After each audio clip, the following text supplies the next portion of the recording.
You're scrolling through Facebook on a cool summer evening in 2011. Your homepage is full of the usual posts. Distant family members reaching out, friends celebrating accomplishments, images from events that were attended by people you haven't spoken to in months. But then, you stumble onto something that sends a chill down your spine and paralyzes your scrolling fingers for a moment. A single image of a bruised, busted lip without a hint of context. Not a single word describing what happened, where this person is, if they're okay. Nothing. The comments begin to pop into existence, but there is no answer, no comfort or reassurance. Several days pass, then weeks, then months. The situation becomes terrifyingly clear. Something has happened. Something terrible. On May 20th, 2011, Angeline Pete went with her fiancé, Robert Calden, for an evening out on the town. It was Friday night, and Vancouver's downtown area was the best place for the couple to let off some steam after a long week. A few drinks, some music, dancing. It seemed like a harmless way to start the weekend, and for most couples, it definitely would have been. But for Angeline and Robert, it was a recipe for disaster, one they were all too familiar with. On this night, the couple had their fun downtown, and then made their way to the North Vancouver Sea Bus Terminal to catch the ferry back home. During their wait, something sparked an argument between the two that quickly boiled over. The commotion drew the attention of nearby people, including a few patrolling Vancouver police officers. The couple continued to fight in what was suspected to be an alcohol-fueled rage, and not even the presence of law enforcement was enough to defuse the argument. In the blink of an eye, the situation crossed over from public disagreement to outright assault. In front of the police and everyone else around, Robert cocked his arm back and punched Angeline in the mouth. He was immediately arrested and led away from the scene. Despite her bloody lip and dozens of witnesses, Angeline refused to make a statement or press charges against Robert. It turns out that this was a common pattern for the two, with much of their relationship being fueled by alcohol abuse and domestic violence towards each other. Another contributing factor to Angeline's refusal to press charges against Robert could have been the fact that she herself was violating several court-ordered restrictions, a curfew of 9 p.m., and being barred from drinking alcohol, that were put in place after being convicted on prior assault charges. While the police hauled Robert away, Angeline planned to continue her Friday night in spite of everything.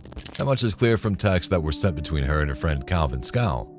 Tragically, her next message showed that even after a public assault, the toxic relationship was likely to continue. Or at least, that's what she believed at the time. The altercation with Robert took place around 9 p.m. At 10:37, a Royal Canadian Mounted Police constable arrived at the doorstep of Angeline's home. They knocked on her door a handful of times, but there was no answer. No one was home. It seemed that Angeline followed through on her promise to go back out and enjoy the rest of the night. The following day, May 21st, Angeline made a post on her Facebook account. This wasn't unusual for her, as most of her family and friends knew her to be fairly obsessed with the platform, updating it, posting photos, and messaging loved ones more or less constantly. But this time, her post was different. Angeline shared this image. There was no caption or other text to accompany the upsetting photo, but those who were close to her immediately knew what had happened. Several of them commented on the image, but each of those comments had the same general message: leave him. On May 25th, a warrant was issued for Angeline's arrest due to breaking the terms of her sentence. The North Vancouver RCMP showed up at her house again, where they were greeted by Robert, who just happened to be on the phone with his fiancée. In the brief phone call, the police strongly urged Angeline to turn herself in. However, that wasn't going to be possible. Fearing the consequences of her actions, Angeline fled the area. This action was also not new or unexpected of Angeline. She was known to drop off the grid occasionally, especially during the summer months when she worked for a traveling carnival as a Midway Games technician. But this time, Angeline didn't go away for work. She disappeared completely. It has been 3 years since the North Vancouver woman vanished, and her family is still looking for answers. Angeline Pete's relatives are making another appeal for help. The 32-year-old was last seen in North Van after a dispute with her fiancé in May 2011. Pete worked for a traveling carnival, so it wasn't unusual for her to move around. Police have fielded 150 tips, but none have panned out. There has been no evidence of foul play. Angeline has a 10-year-old son. More than 14 years later, there has been no trace of Angeline Pete. Since 2011, her bank accounts have remained untouched, and there has been no contact with any of her friends or family, including her son, who was 7 at the time of her disappearance. There are many theories about what happened to Angeline. Some say that she was murdered by her fiancé, but he was questioned and released soon after. Some say she hitchhiked away to start a new life. But if that was the case, why wouldn't she talk to her son? The truth, unfortunately, is that despite all the efforts made by her family and keyboard sleuths, we may never know what happened to Angeline Pete. All that Angeline's family has to remember her by are the sweet memories they hold in their hearts, and the cryptic final post she made to her social media on May 21st. An Australian airport bristles with activity. Planes take off and land, each of them carrying dozens of people. People with goals and dreams, setting out for adventures, new experiences, or to start a new life. One of the seats on one of those planes was reserved for a young woman, one who had already escaped one life and was looking to escape another. She had high hopes of going somewhere, starting fresh, and leaving all the negativity behind. As that plane prepared for takeoff, the seat belonging to that girl remained empty. When it roared into the skies and began its journey to its destination, the life she was trying to escape had already consumed her. To anyone on the outside, Phoebe Bishop looked just like any other 17-year-old girl.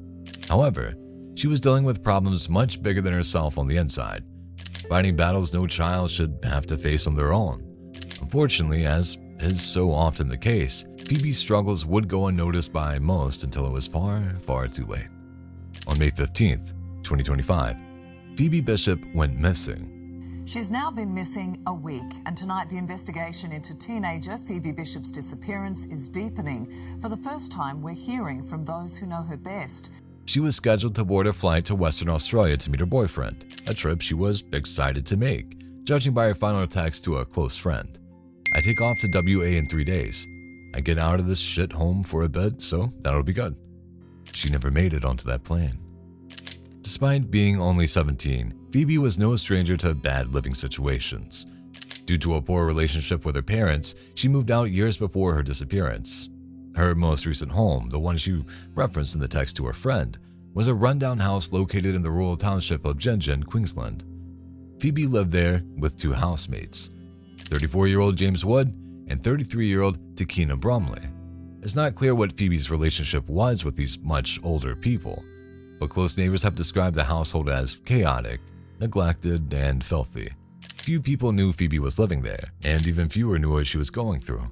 However, to get a peek into Phoebe's mind, all you had to do was visit her social media channels. In posts that have since been deleted from the internet, Phoebe paints a picture of a life that was lived in spite of trauma and disappointment. Some of her final TikTok posts prior to her disappearance involved meeting a younger version of herself and describing a family life that hadn't improved very much. "Do me and Mom get along? And did we finally make her proud? She will never be proud. We don't see or talk to her much, but it's better like this." Another post from March took aim specifically at her dad, with the caption, "When I die, get my dad to lower the coffin so he can let me down one last time." Phoebe couldn't have known how depressingly relevant those words would become just a few short months later.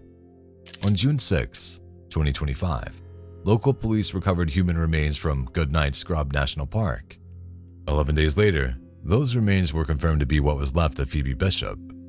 The story is still unfolding, but Phoebe's housemates have been arrested and charged with her murder.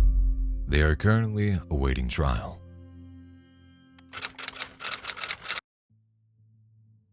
An excited young performer prepares to go on stage. As she has done so many times before, she records a video to post on her social media, urging her fans to come out and see her. The video goes up and hundreds of people see it. Hey guys, what's up? We're in Orlando today. Please come to the show if you live near Orlando, Florida. We are at the Plaza Live. Please come out. Bye! The show is on track to be yet another success for the singer with a bright future ahead of her. However, one person watching that video from the darkness of this hotel room has plans. Plans that will ensure that her bright future is cut terrifyingly and fatally short. In 2009, Christina Grimmie began posting covers of her favorite songs to her own YouTube channel. Even at such a young age, it was clear that Grimmie had talent to spare and was destined for great things. Out of the blue, uninvited, but I couldn't stay away. I couldn't fight it. I hoped you'd see my face and that you'd be reminded that for me. She built up a loyal following through YouTube and her other social media channels, and by 2014, she was ready for the big leagues, appearing on national television as a contestant in Season 6 of The Voice. She completed the show as a finalist, and the exposure caused her fan base to explode. Christina's likability, relatability, and talent endeared her to the nation, but she never let her celebrity status go to her head. She always made time for her fans after performances so she could connect with them directly and share a hug or a laugh, and she stayed further engaged through her social media accounts. Grimmie's lovable nature, down-to-earth attitude, and dedication to connecting with her fans made her a star.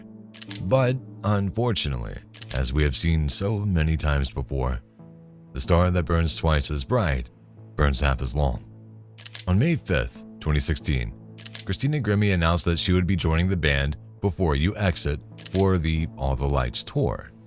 The tour was slated for 11 performances in major cities like Philadelphia, New York, Chicago, and Los Angeles. Every night, Christina would take to her social media to promote the performances, sending out a tweet or a short video inviting fans, new and old, to come and have a good time. For 8 nights, the tour went off without a hitch, but on the 9th night, everything came crashing down. And it was all because of one man, Kevin Loibl. To the people around him, 27-year-old Loibl was a strange but relatively harmless person.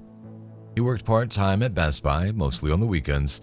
He lived with his father and brother and mostly kept to himself in his room.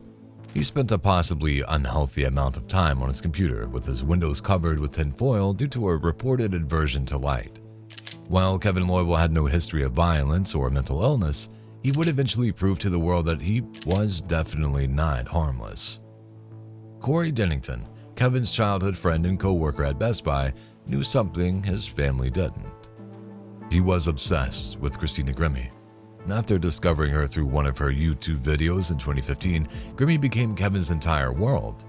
He lost 50 pounds and got LASIK eye surgery, hair implants, and teeth whitening treatments to make himself more appealing to her as he closely monitored her social media and watched her videos over and over again for hours on end.